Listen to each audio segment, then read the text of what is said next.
زمونږ او د دې لږه تنازع راغلې وه، یو بل ته داسې څه غلط فهمۍ شوې وې. د هغې په دغه کې موږ سره پولیس هم ډېر تعاون وکړو، زمونږ مشرانو خانانو موږ سره ډېر تعاون وکړو، مولیانو صاحبانو موږ سره ډېر زیات تعاون وکړو.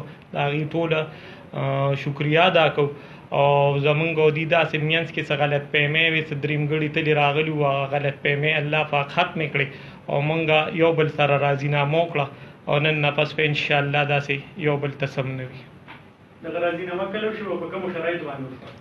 دا جی اوس راضینامه جی د امان الله استاد وکړه جی، او شاعران باچا یې ورور دی سیر باچا نوم یې هغې وکړه جی، او بس ډېر په لږ وخت کې وشوه.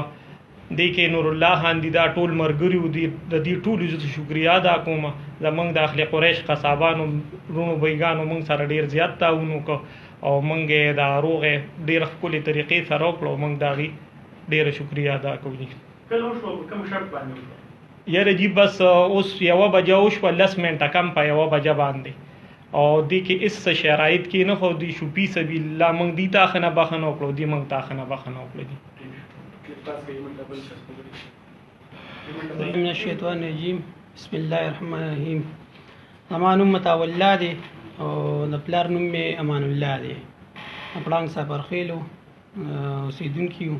اعظم دي سره زمونږ چې څه تنازع راغلې وه، څه غلط فهمي وه او موږ دې فی سبیل الله معاف کړو یو، دې موږ معاف کړو. دغه دوران کې پریس کانفرنس بل هم شو ستاسو والي صاحب پولیس حوالې سره، نو آیا د پولیس په تاڼه باندې ستاسو لانجه هواره شوه، خبره ختمه شوه؟